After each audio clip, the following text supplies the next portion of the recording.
Welcome to the Mystery and Horror channel. Get ready for dark stories that will give you chills. Before we start, don't forget to leave your like, subscribe, and hit the bell to stay tuned for every new mystery. Now turn off the lights, put on your headphones, and let's dive into terror. Story 1, The Ghost Ship of the Abyss. It was supposed to be a routine fishing trip. The crew and I had sailed out from the quiet docks of Cape Cod at dawn, our boat heavy with gear and excitement for a long day of work. The ocean was calm, the sky a clear, perfect blue, and the wind was gentle, almost as if the sea were welcoming us. But as we ventured farther from shore, I began to notice a slight shift in the air. Something felt wrong, although I couldn't put my finger on it. I shrugged it off, focused on the tasks at hand, and tried to ignore the unease gnawing at me. We spent the early hours hauling in nets and sorting through the catch. Around midday, a thick fog began to roll in, stretching across the horizon like a wall. I've been out at sea enough to know that fog is common, but this one felt different. It was dense, unnatural, and it swallowed everything around us, leaving us barely able to see the boat's bow. "Fog's rolling in fast," said Ryan, one of my crew members, as he glanced nervously toward the growing haze. We joked about how it would make the fishing more difficult, but the air around us seemed to thicken with every passing minute. Just as we were preparing to reel in one of the last lines, I saw it. A faint outline in the mist, something large and dark, barely visible through the gray veil. As I squinted, trying to make sense of it, the outline became more defined. A ship. A ship, but not like any I had ever seen. It was old, as though it had been abandoned for decades. The sails were tattered, and the ship's wooden sides were weathered and worn. The masts creaked in the wind as it drifted aimlessly toward us. We all stared at it, dumbfounded. No one could explain why a ship that old, in such bad condition, would be out here in the middle of nowhere, let alone moving under its own power. We decided to investigate. No one on board said anything. Some of the crew were nervous, others intrigued. We started to maneuver our boat closer to the derelict vessel. The fog clung to us, wrapping the world in silence. As we approached, I began to feel the weight of something ancient, something powerful, looming in the air. We reached the ship, and that's when we saw them. A figure appeared on the deck, but it was not human. It was skeletal, almost translucent, with a tattered coat flapping in the windless air. I froze, my stomach churning, and as I opened my mouth to speak, the figure vanished into thin air. We all saw it, but none of us could move. Ryan, in his usual brash way, shouted to the empty deck, "Hey, is anyone on board?" His voice echoed into the fog, but there was no answer. The ship, silent and unmoving, seemed to mock us with its eerie stillness. We tried to board the ship, unsure what we hoped to find. As I climbed onto the wooden steps, I felt an odd chill sweep over me. My breath came out in clouds, though it was warm just moments before. The rest of the crew followed, their faces pale and stiff. We reached the deck, and it was then that I saw them, the bodies. They were everywhere. Crew members, sailors, their faces frozen in expressions of terror, still sitting at their posts as though they had been caught in time. They were scattered across the ship, half rotten, their clothes ragged and disintegrating. But their eyes followed me. The stillness was unbearable. I couldn't shake the feeling that I was being watched. One of the crew members, Tim, reached out to touch one of the bodies, his fingers brushing against the decayed skin. He jumped back horrified. "They're all dead," he whispered, almost to himself. We could hear his voice quiver, breaking the silence that had fallen over us. But it wasn't just the dead that filled the ship. There were whispers, faint at first, but they grew louder as we moved deeper into the ship. It felt like the walls themselves were whispering, ancient voices floating through the empty halls. None of us spoke. We couldn't. The ship wasn't empty. It had a life of its own. Something dark and powerful was living in the wood, in the sails, in the very air we breathed. I turned to head back to the ladder, but something stopped me. The ship creaked, and I turned just in time to see the figure again. This time it wasn't alone. The other sailors, dead sailors, were moving slowly, their faces gaunt and hollow. They were walking toward us, their empty eyes staring directly at me. "Get out," a voice said. It was faint, but I heard it clearly, a voice that wasn't human, a voice full of pain and warning. "Leave this place." Panic set in. We bolted. We didn't even think twice. We raced back to the ladder, desperate to escape. but as I climbed down, I heard a scream. I turned around just in time to see Tim, the one who had touched the body, pulled back into the ship by a bony hand. I screamed his name, but it was too late. The ship began to drift away silently, as though it had never been there in the first place. The fog began to clear, and the ship disappeared from view. Just like that, as if it had never been real. We returned to shore, shaken and broken. We couldn't explain it, couldn't understand it. The Coast Guard found no wreckage, no trace of the ghost ship. But we knew what we had seen. None of us ever went back to sea after that day.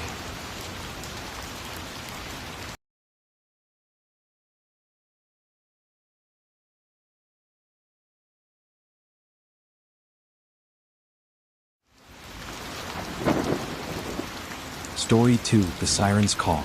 It was supposed to be just another deep-sea fishing trip, but everything changed when we set sail into the open ocean. My crew and I had been out on the waters for several days, and the weather was perfect. The sea was calm, the sky clear, and the fish were biting. We were miles away from the coast, a place where no one really bothered us, just the open water and the sound of the waves. By the time the sun began to dip beneath the horizon, painting the sky in hues of orange and purple, the wind picked up. It wasn't strong, just a gentle breeze at first, but something in the air felt different. It was as if the sea was beginning to whisper, beckoning us into something we couldn't understand. "Something's off," said Jack, our experienced captain, as he looked around, his brows furrowed. "Feels like there's a storm brewing, but there's nothing on the radar." We all exchanged uneasy glances. Storms were not uncommon in these parts, but this was different. The water had become eerily still, and the ship's sails flapped lazily in the light wind. A thick fog began to roll in from the horizon, swallowing up everything around us. As we settled in for the night, the strange feeling lingered, but we tried to ignore it, focusing on our work. It was around midnight when I first heard it. At first, I thought it was the wind, just the normal sound it makes when it passes through the rigging. But this was different.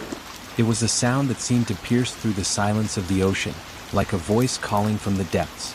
A voice. A soft, melodic sound. Beautiful yet unsettling. I froze. My heart skipped a beat as I strained to listen. It was so distant, but it seemed to be coming from the water itself. "Do you hear that?" I asked, turning to the crew, but my voice came out shaky. They all stopped what they were doing, looking around, trying to locate the source.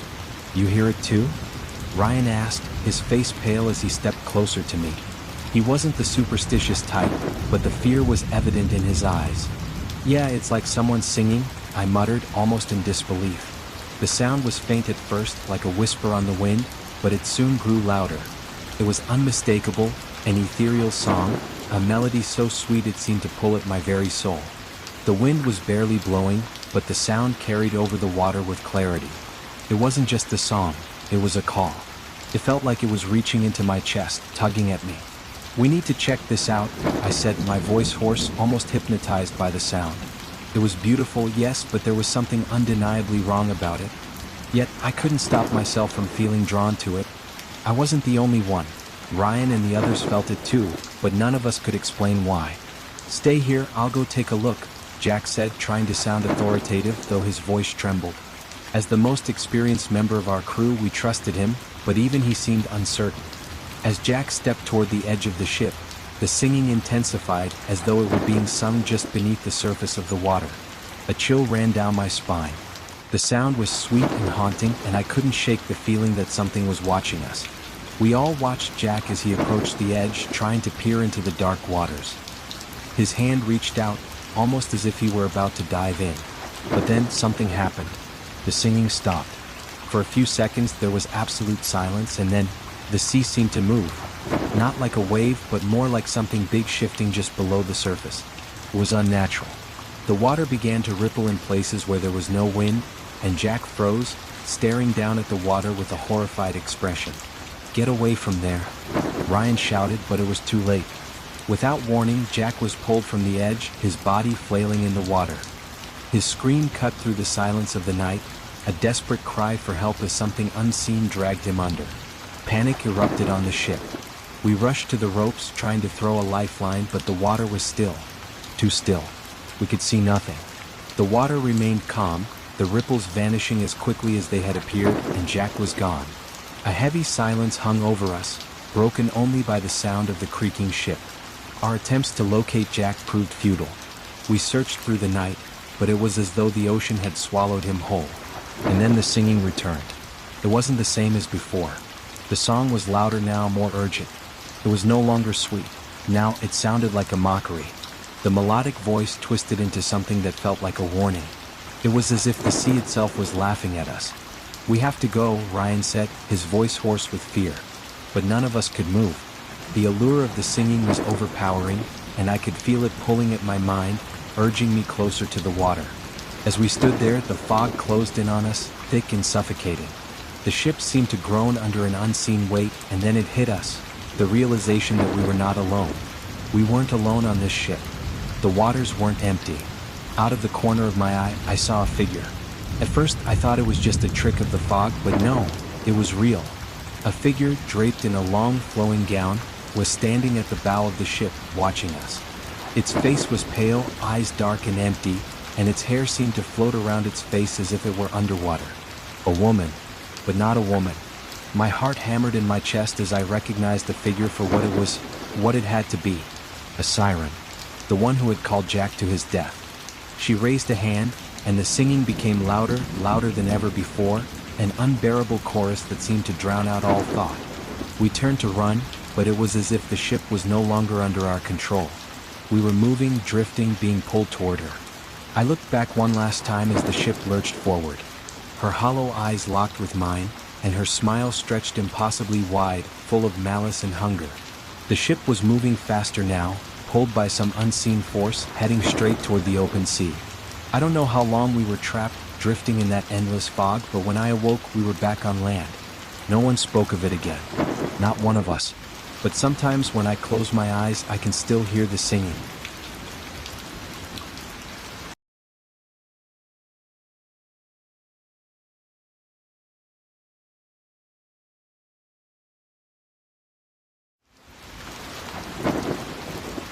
Story 3, The Abandoned Vessel. It was a perfect day for sailing, or so we thought. My friends and I had been out on the water for days, enjoying the clear skies and calm waves, when we stumbled across something that would change us forever. We were on our way back from a remote island, our boat cutting through the gentle waves, when we spotted something unusual on the horizon. A shipwreck, its mast broken and its hull slowly sinking into the sea. It looked like something out of a nightmare, but we were curious, and the ocean had always been an endless source of intrigue for us. We didn't hesitate. We set our course toward the wreck, not realizing that we were sailing directly into a trap. The closer we got, the stranger it felt. The air grew colder, and the sea, once so calm, began to churn beneath us. But we were too excited to turn back. This was a rare opportunity to explore something so eerie and unknown. As we neared the wreck, we noticed how it seemed to loom above us like a dark specter. The ship, though clearly abandoned, appeared unnervingly well preserved. The wood wasn't weathered like most wrecks we had seen, and the sails, though tattered, still hung loosely from the mast.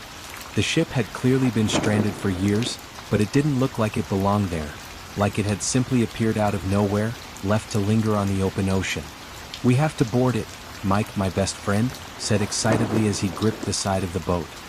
He was always the adventurous one, and I followed his lead, though I had a growing sense of unease gnawing at me.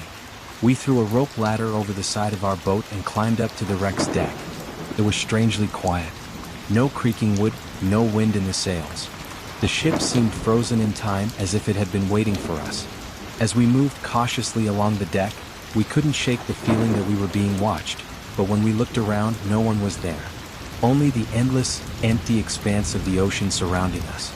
"Anyone else think this place feels off?" I asked, my voice quieter than I intended. Mike, already at the ship's helm, laughed. "You're just being paranoid. Look at this. This could be worth a fortune. Look at the wood, the craftsmanship. This ship is ancient." He didn't understand, but I couldn't shake the feeling of being on the edge of something that didn't belong. The ship's interior was just as unsettling. The cabin doors were open, revealing dust-covered furniture, ornate carvings, and strange symbols etched into the walls. There were no signs of life, no signs of any crew. Just the echoes of our footsteps, hollow and amplified in the silence. We explored further into the ship, my unease growing with each step. The further we ventured, the stranger it became. The walls seemed to close in on us and the temperature dropped. A cold, clammy feeling settled in the pit of my stomach. My mind raced as I tried to rationalize the odd feeling creeping over me, but nothing made sense. The ship felt like a tomb. That's when we found it. In the lower deck, hidden behind a locked door, we found a room unlike the others. It was small, with wooden panels that seemed unnaturally smooth. Inside was a table, and on that table, a strange antique box. The box was ornate, covered in rust, and looked impossibly old, though it wasn't dusty like everything else in the room. I could see Mike's eyes light up with excitement as he reached for it. "This is it," he said, his voice filled with awe. "This could be worth millions.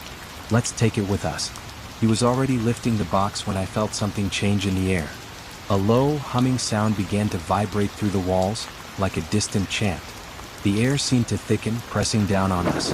My heart pounded in my chest, and I suddenly felt cold, as if I were no longer alone. "Mike, put it down," I said, my voice a frantic whisper. But it was too late. As his fingers closed around the box, the humming intensified, and the walls of the room seemed to warp. It was like the ship was alive, breathing, shifting, changing. The ship's floorboards creaked ominously, and I heard something, or someone, moving below deck. I grabbed Mike's arm, trying to pull him away, but as I touched him, everything went black. When I came to, the ship had changed. The air was thick with the scent of rot and decay, and the room was no longer empty. Shadows lingered in the corners, moving in ways that defied the laws of nature. The ship felt alive, pulsating with energy, as though it were breathing, waiting for something. Mike was gone. I don't know how long I stood there, frozen with terror, but the humming sound had stopped. Now there was only silence. The kind of silence that fills your ears and presses against your chest. As I stumbled toward the stairs, I could hear footsteps behind me, soft, almost imperceptible. They weren't my own. I ran. I sprinted back to the deck, my mind racing, trying to process what had happened. This ship, was cursed. And the box, whatever it had contained, had awakened something that had been sleeping for centuries. I reached the deck and froze. The sea was gone. I don't mean it was empty, it was just gone. The ship was suspended in a void, drifting in a black sea of nothingness. I couldn't breathe. My legs gave out beneath me and I collapsed on the deck. It felt like hours before I could get up again. But when I did, I knew I had to leave. I couldn't stay here. I had to escape. I made my way back to the lifeboat, praying that I could survive long enough to escape the nightmare I had walked into. But when I got to the boat, it was no longer tethered to the ship. It was floating away, carried by an unseen force. I tried to jump in after it, but my hand never reached the edge. I woke up in a hospital 2 weeks later, my body bruised, battered, and broken. I have no memory of how I escaped or how I survived, but one thing I know for sure, I am not alone. The ship is still with me in my dreams, in the dark corners of my mind. And I hear the humming calling me back to the wreck.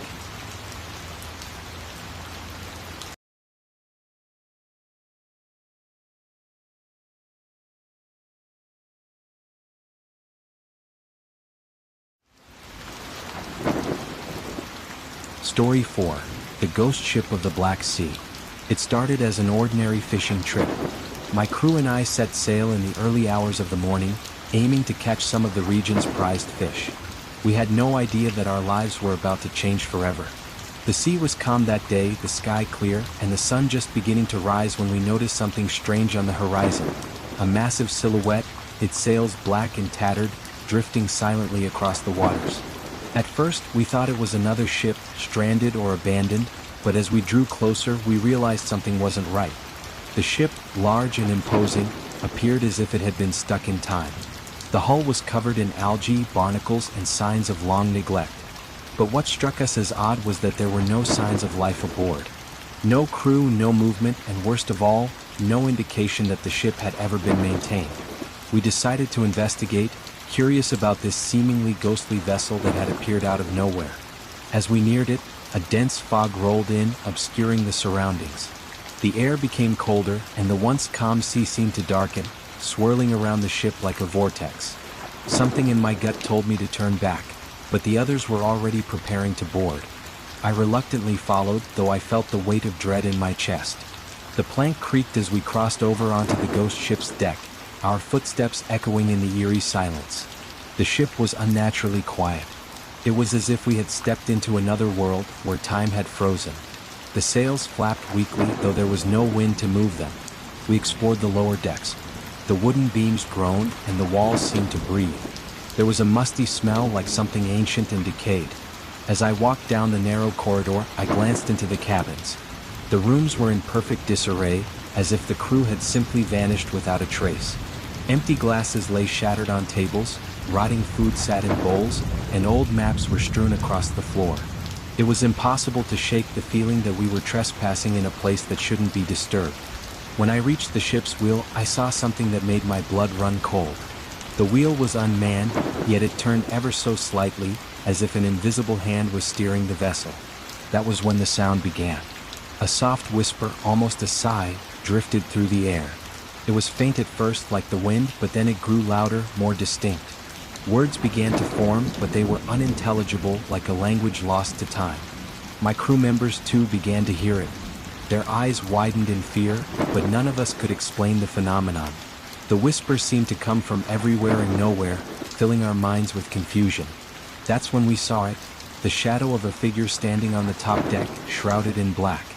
It was a man or something resembling one, though its features were blurred and obscured. It pointed toward the horizon, its arm extended as if beckoning us. My heart raced, and I felt an overwhelming urge to leave, to get off the ship before it was too late. I turned to warn the others, but before I could speak, the whispers grew louder, now unmistakable. Leave, or join us forever. The voice was guttural, filled with malice and sorrow. I grabbed my friends, pulling them toward the plank to leave.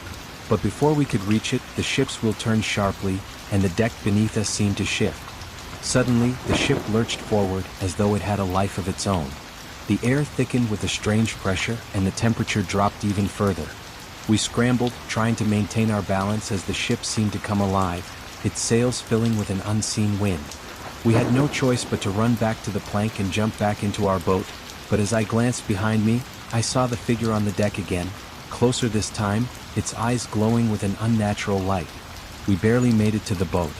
Our hearts pounded in our chests as we rowed away from the ghost ship. The whispers followed us, lingering in the air, echoing in our minds. No one spoke as we drifted away, our hands trembling on the oars. We never saw the ship again, but we all knew it was still out there, somewhere in the dark corners of the Black Sea. None of us spoke of that day again. But every now and then, when I close my eyes at night, I can still hear the whispers and see the shadow beckoning me back.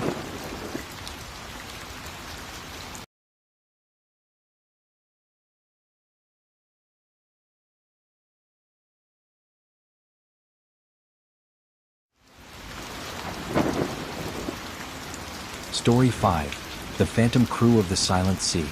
The ocean was calm that day, the sun shining brightly as we set sail from the small port town.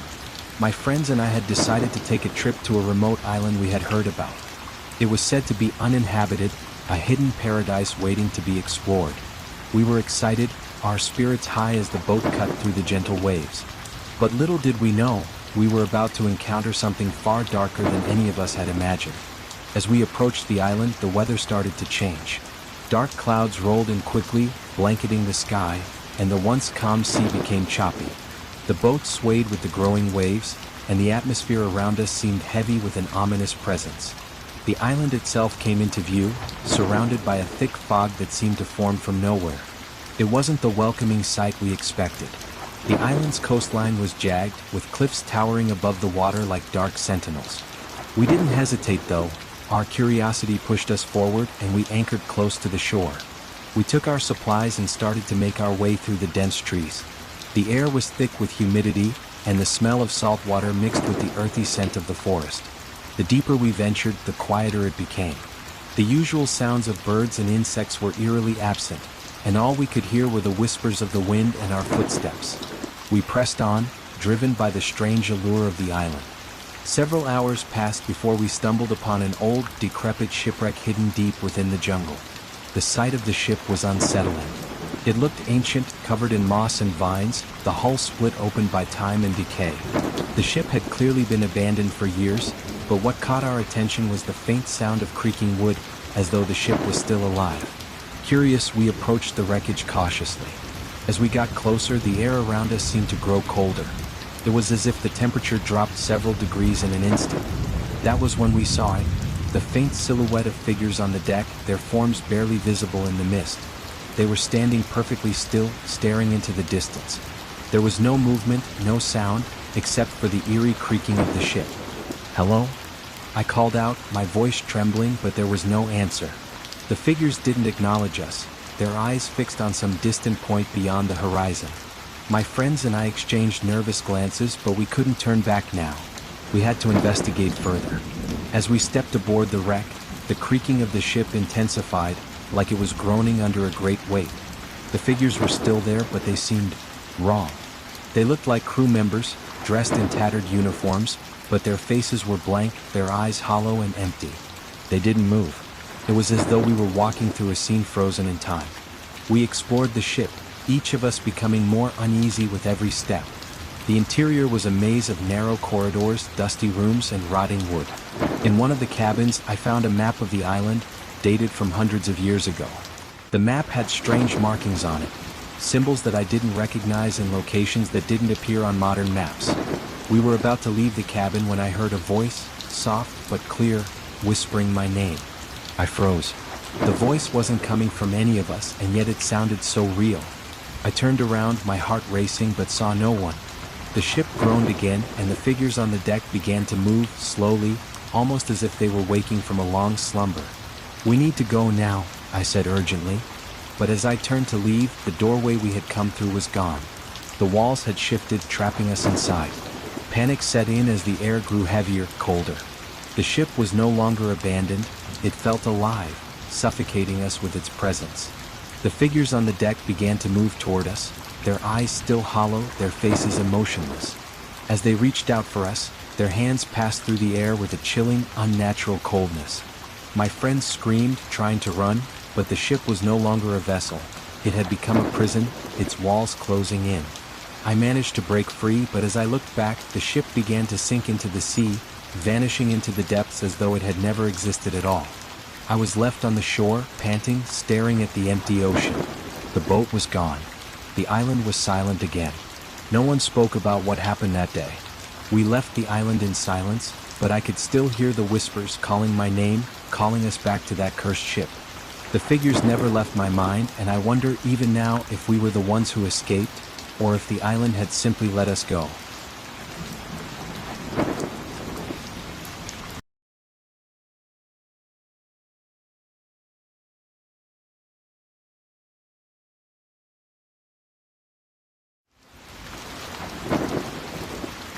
Story 6, The Siren's Call.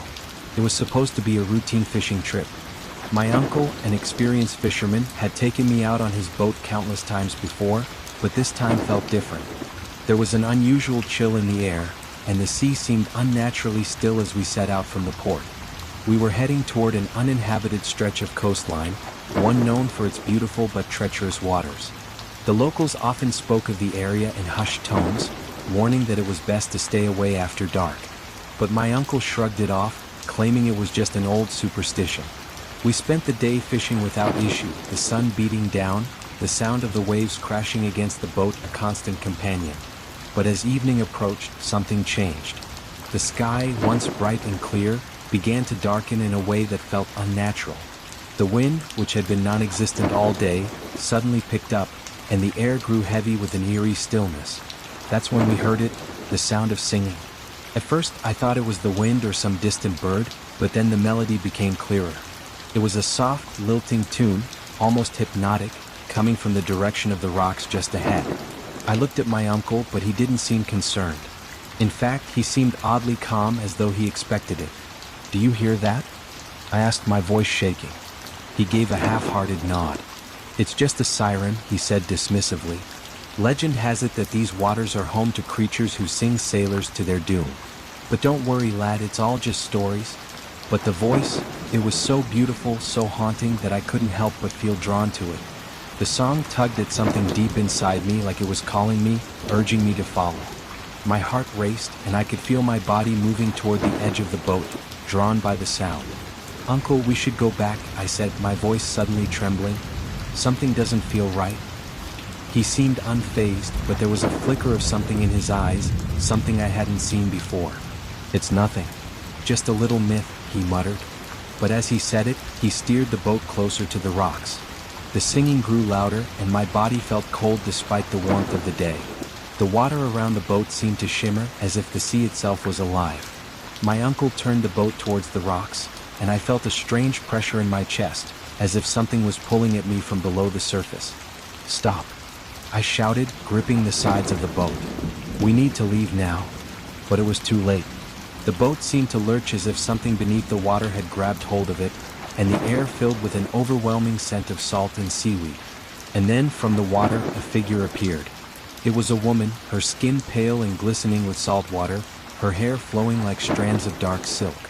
Her eyes were dark and empty, but her voice was the most beautiful thing I had ever heard. She sang, her melody piercing the air, as if she were calling to me personally. I felt a compulsion to leap from the boat and swim to her, but I couldn't. My body was frozen, my limbs refusing to obey. The woman's eyes locked onto mine, and I could feel her presence seeping into my soul, filling me with an insatiable longing. "Come to me," she whispered, her voice like silk. "You belong with me." My uncle was now staring at her, his face pale, his eyes wide with terror. But it was too late. The siren reached out a slender hand, and suddenly, I saw her for what she truly was, a creature of the deep, her form shifting and rippling like water. Her fingers were long, sharp, like claws, and her teeth glinted beneath her parted lips, sharp and predatory. "Uncle!" I screamed, trying to pull away, but my body refused to move. The boat tilted dangerously, and the water began to churn violently. The siren's song grew louder, and I could see her pull herself halfway onto the boat, her long, slippery tail curling around the edge. And then, with a terrible crash, the boat overturned. The last thing I remember is sinking into the cold, dark water, the siren's voice echoing in my ears as everything went black. I woke up hours later on a small beach, my body aching, the cold bite of the night air making my teeth chatter. I was alone. The boat was gone. There was no sign of my uncle. I don't know how I managed to survive, but I know what I saw. The siren, the song, the pull of the sea. The legends were true. And somehow I had escaped. But I can still hear her voice sometimes, soft and sweet, calling to me from the depths. And no matter how far I go, I know she is always there, waiting for me to return.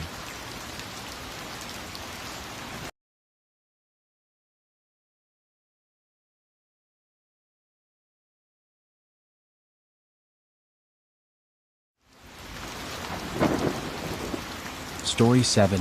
The Forgotten Shipwreck. It was meant to be the perfect expedition. Just a weekend away with some friends on a chartered yacht to explore the open sea. None of us had been out on the water for long, and we were eager to take in the beauty of the ocean and the promise of adventure. But things didn't go as planned. We were somewhere in the middle of nowhere when the engine started sputtering and eventually died. Our captain, Jack, tried everything to fix it, but it was no use. We were stranded, and our radios had lost signal. At first, we joked about it, but soon, the reality of being stuck in the middle of the sea with no help in sight began to sink in. As the sun began to dip beneath the horizon, the mood turned from lighthearted to tense. The crew was restless, and the calm ocean started to look less like paradise and more like a vast, unending abyss. That's when Jack noticed something off in the distance, just a shape. It was barely visible against the darkening sky, but there was something there. It didn't look like a fishing boat or a freighter.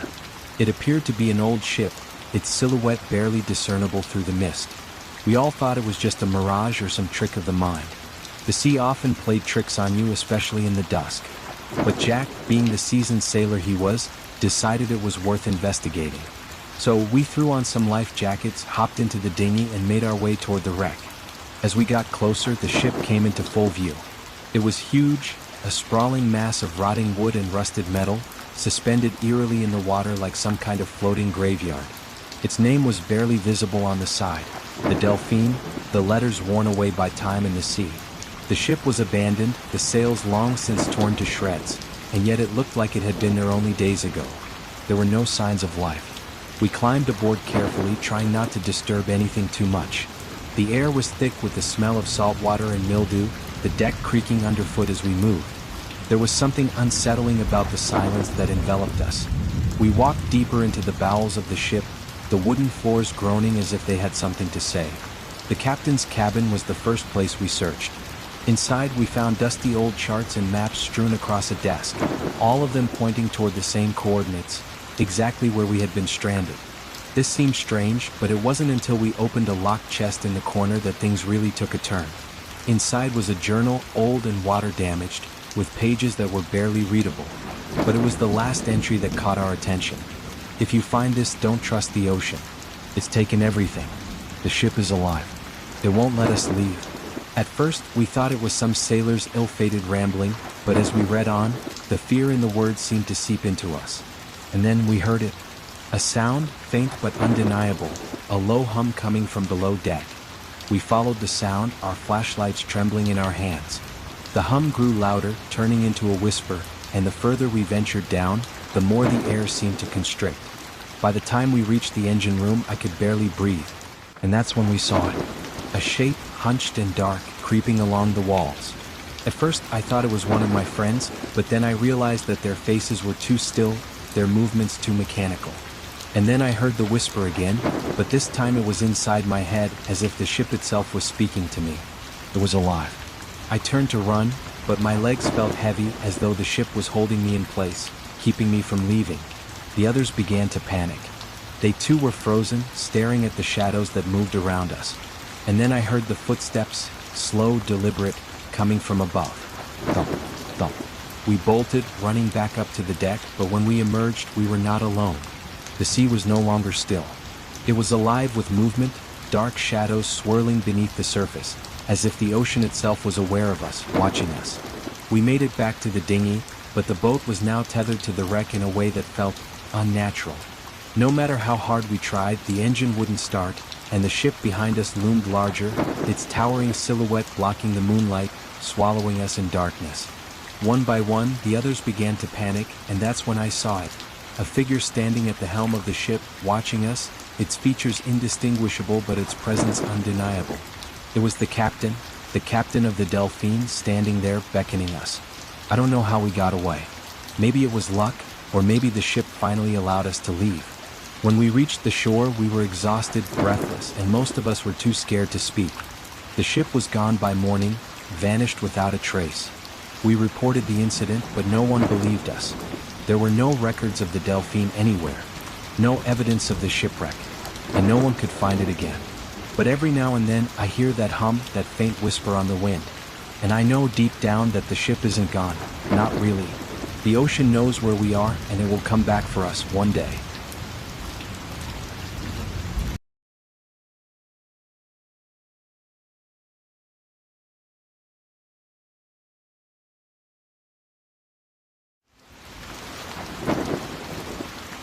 Story 8. The Haunting of the Black Depths. We were a group of friends who had spent years traveling together, sailing to various corners of the world, never once fearing the sea. But that all changed when we decided to explore a part of the ocean known as the Black Depths, a stretch of water that even the most seasoned sailors spoke about with dread. It was said that no ship that ventured too close to the area ever returned. Curiosity, however, got the best of us. Our ship, the Seraphim, was a sturdy vessel built for long voyages, and we were well prepared for whatever the ocean might throw at us. But as we sailed into the black depths, a deep sense of unease settled over the crew. The waters were still, unnaturally so, and the sky was a dull gray, as though the sun itself had abandoned this place. It wasn't long before we noticed something strange, a faint rhythmic sound, almost like chanting, that seemed to rise from the water. We all assumed it was the wind, or perhaps the creaking of the ship. But as the hours passed, the sound grew louder, more distinct, like voices calling out in an ancient language. At first, it seemed like a curiosity, a puzzle we needed to solve. But as nightfall approached, the true horror began. The first sign came in the form of an unsettling chill. It started in the lower decks, but soon the cold had spread throughout the ship. We could see our breath, even though the air felt thick and damp, pressing down on us like a weight. A few of the crew members began to feel ill, and even the strongest among us seemed to lose their resolve. That's when we saw it. In the distance, under the pale light of the moon, something moved across the surface of the water. It was a massive shape, nearly invisible against the black ocean, yet it was unmistakable. At first, we thought it was a whale or perhaps a large, submerged shipwreck. But as it neared, it became clear that it wasn't either of those things. It was a shadow, an enormous black mass that rose from the depths. We watched in horror as it crested the surface, revealing a gargantuan, grotesque figure. It resembled a ship, but its silhouette was twisted, impossibly large and covered in strange symbols. Its sails were tattered, but they fluttered as if they were alive, reacting to an invisible wind. The chanting grew louder. The captain ordered us to turn the ship around, but it was too late. As soon as we tried to change course, the ship seemed to lurch, as though it were being drawn in by the force of the entity. Panic spread like wildfire across the crew, and I could hear the frantic voices of my friends as they scrambled to secure the ship, to do anything to escape. That's when we saw them. Figures began to emerge from the shadowy mass, pale, ghastly shapes, their faces twisted in eternal agony, moving toward us. They were not alive, yet they seemed to be beckoning us. With each step they took, the chanting became louder, filling our minds with an overwhelming sense of dread. The figures were not just ghosts. They were memories, fragments of those who had perished in the black depths. I tried to scream, but my voice was drowned out by the cacophony of voices and the roaring wind that now whipped around us. The ship shook violently, and the water began to churn, as if the ocean itself were awakening. A terrifying, otherworldly storm rose up, lightning striking down from the sky in chaotic, erratic bursts. Then it happened. A massive shape, far larger than anything I could have ever imagined, rose from the depths, its immense form casting a shadow that swallowed the ship whole. The ship began to break apart under the force of the waves. We scrambled to the lifeboats, but they were destroyed almost immediately. The last thing I remember was the chilling laughter of the ghosts, echoing in my mind as the ship sank. I woke up on an island, the wreckage of the Seraphim scattered around me. The storm had passed, and the black depths were no longer in sight. There was no sign of my crew. I was alone. I made it back to civilization, but no one believed my story. I've since learned that many others have gone looking for the black depths, and none have returned. But I know what I saw. The black depths are not just a part of the ocean. They are a place where the forgotten go, where those who seek too deeply are claimed by the sea. I was lucky to escape, but the chanting still echoes in my mind, and sometimes I swear I see the shadow of that ship in the distance, waiting to pull me back.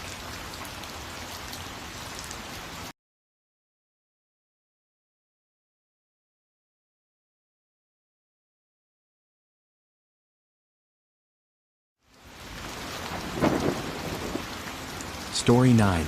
The Ghost Ship of the Southern Ocean. We were on a research expedition in the Southern Ocean, a desolate and forbidding part of the sea where few ships dare to go. The region was known for its frequent and unpredictable storms, treacherous icebergs, and the eerie silence that seemed to cling to the waters.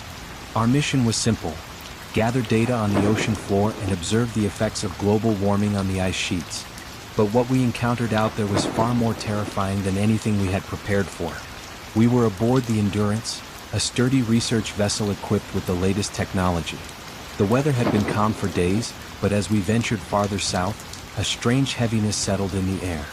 The crew was on edge, whispering about the ghost ship, an old maritime legend about a vessel that had disappeared without a trace centuries ago.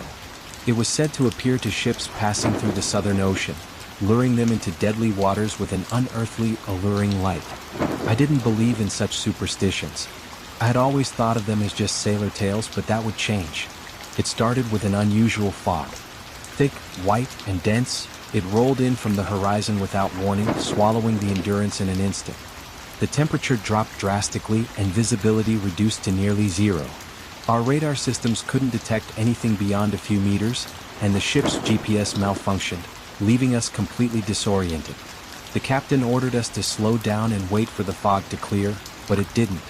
Hours passed and then we heard it. At first it was faint, like a whisper on the wind, but soon the sound grew louder. A low, melodic hum, as though an invisible choir was singing from just beyond the mist. It was beautiful, haunting, and strangely hypnotic. Some of the crew began to stand by the windows, staring out into the fog as though entranced by the sound.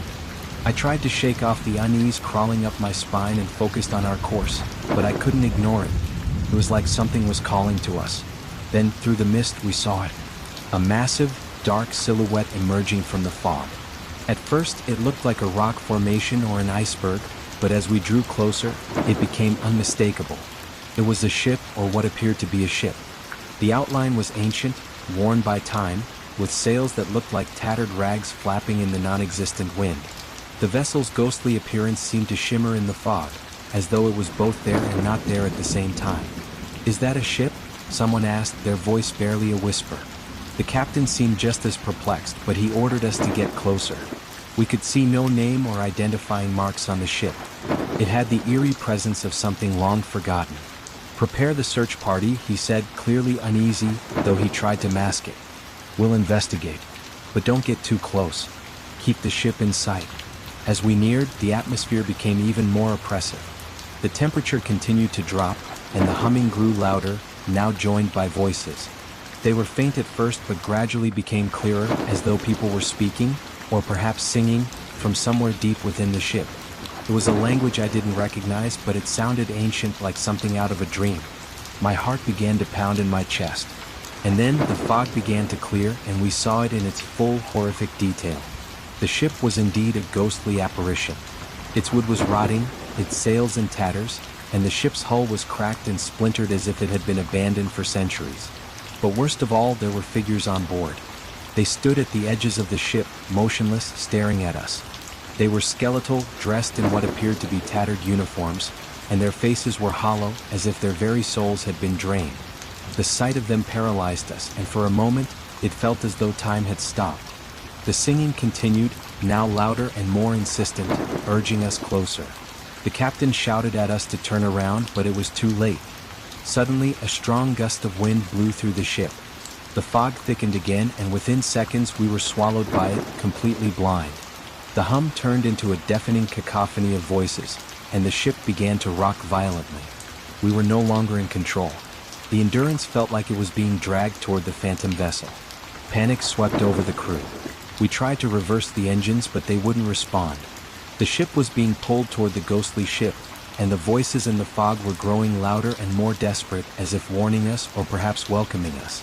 I can barely remember what happened next. It was as though the ship itself was alive, pulling us along. The last thing I remember was seeing the ghostly faces of the crew of the Endurance, frozen in terror, staring at something that wasn't there, as the ship continued its inexorable path toward the ghost ship. The next morning, I woke up in the captain's cabin, disoriented. The fog had lifted, and the Southern Ocean was eerily calm. The ghost ship was gone. The Endurance was still intact, but no one spoke of the events that had occurred. Some of the crew were missing, including the captain, and the rest of us didn't have the strength to speak of what we had seen. It was as though we had been under a spell, one that had released us just as quickly as it had taken hold. We eventually returned to port, but the damage had been done. The Endurance was never sent out again. The rest of the crew scattered, never speaking of that night, and I eventually left the sea for good. But sometimes, when I close my eyes, I still hear the faint hum, and I see the shadows of the figures, their hollow eyes staring at me from the depths of the fog.